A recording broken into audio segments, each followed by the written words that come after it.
On the latest episode of Real Time with Bill Maher, he gave his take on the difference between Republicans and Democrats. Take a look. Politics in this country is binary. You have to wear everything anyone on your side does. Republicans are the party of don't wear masks, kids in cages, lock her up, and Democrats are the party of every hypersensitive social justice warrior woke story in the news. I think she's probably been put in there because, according to Donald Trump, she's a 10. You know that's what it is. Whoopi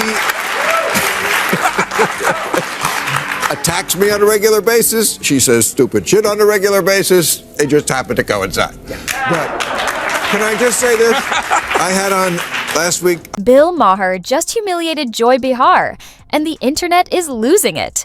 Bill Maher just put Joy Behar in her place, and social media is on fire. While some are wincing at the brutal takedown, others are cheering, saying it was long overdue.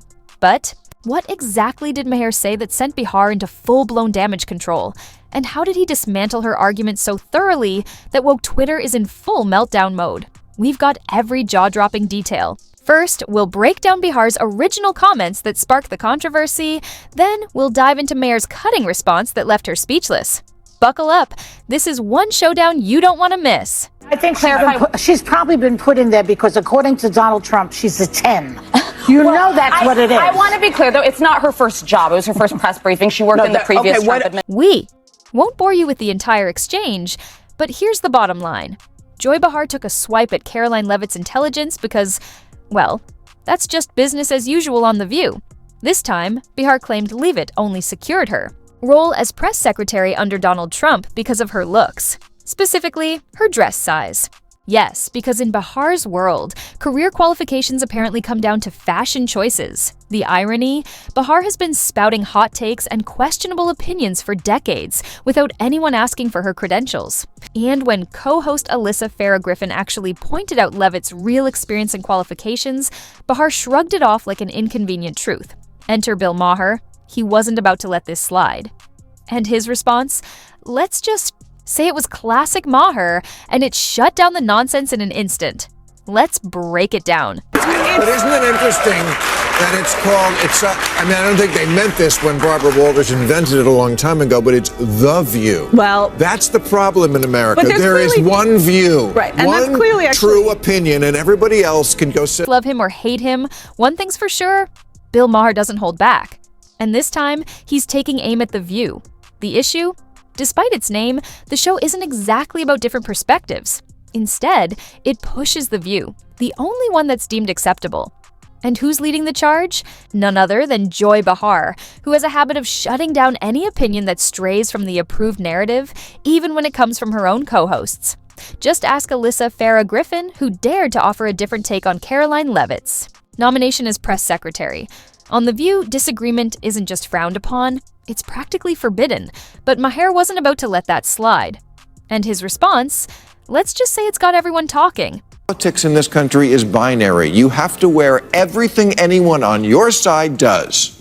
Republicans are the party of don't wear masks, kids in cages, lock her up, and Democrats are the party of every hypersensitive social justice warrior woke story in the news. They're the party that disappears people or tries to make them apologize for ridiculous. Bill Maher isn't just calling out Joy Behar, he's taking the entire Democratic Party to task. And honestly, he's got a point. If Karoline Leavitt had been appointed by a Democrat, Behar would be singing her praises, celebrating her intelligence, poise, and leadership. She'd probably even throw in a dramatic speech about how Leavitt is a trailblazer for young women in politics. But because Leavitt got the job under Trump, suddenly, none of that matters. Instead of discussing her actual qualifications, Behar and company have reduced the conversation to her dress size. Maher wasn't about to let that hypocrisy slide. And his response? Let's just say it sent The View into full damage control mode. Oh, is she really a 10? We'll be right back. Joy, I noticed Jesse was a 7. Joy Behar calls her a 10. I mean, How dare she objectify a woman with a sexist rating system, but it's such a typical thing from a 1.5. Greg Gutfeld just delivered a blistering takedown, and honestly, he's got a point. Joy Behar didn't just take a shot at Caroline Leavitt, she outright objectified her, reducing her success to nothing more than her looks. Because in Behar's world, a woman can only succeed on merit if she aligns with the right politics. Now, let's flip the scenario. If someone had made the same remark about a liberal woman, the backlash would be instant. There'd be outrage, accusations of sexism, and demands for apologies. But when it's Behar making the comment, silence. And here's where it gets really hypocritical. The same crowd that constantly pushes DEI, prioritizing diversity and inclusion over everything else, suddenly has zero issue when they're the ones reducing a woman to her appearance. Meanwhile, Leavitt isn't just proving she belongs, she's thriving, handling White House press briefings with confidence and skill.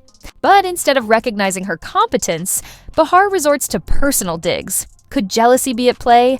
That's exactly Gutfeld's argument. And he didn't hold back, mocking Behar by saying she's light years away from a 10 coincidence.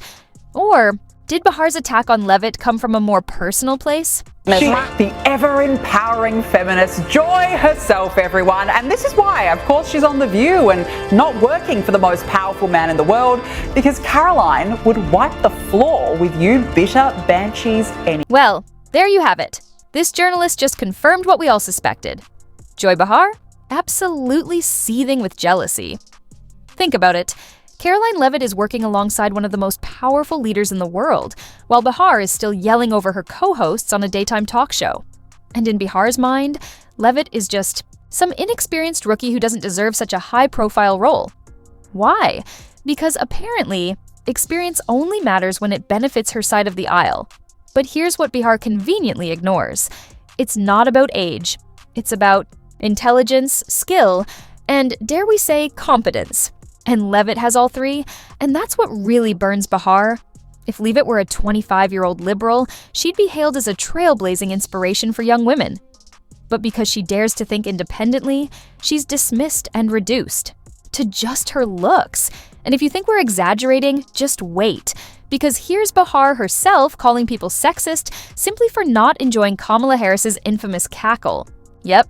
You heard that right. What really ticks me off about him, though, is this laughing Kamala remark. It's such a sexist remark because a guy I was with over the weekend, a friend of mine, they said Kamala's laugh annoys me. Remember they said that about Hillary's laugh, that she was cackling.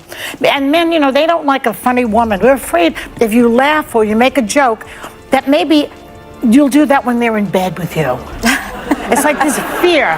What? At this point, no one should be shocked that The View delivers some of the wildest takes in America. It's practically their brand. Sometimes, you have to wonder if they just pull these bizarre claims out of a hat. Take Joy Behar's latest stretch. She actually suggested that disliking a woman's laughter means you're afraid of women. Seriously? Does that even sound remotely logical? Or was she just hoping no one would question it? Well, Ben Shapiro wasn't about to let that one slide. He immediately spotted the absurdity. And of course, he wasted no time calling her out on it.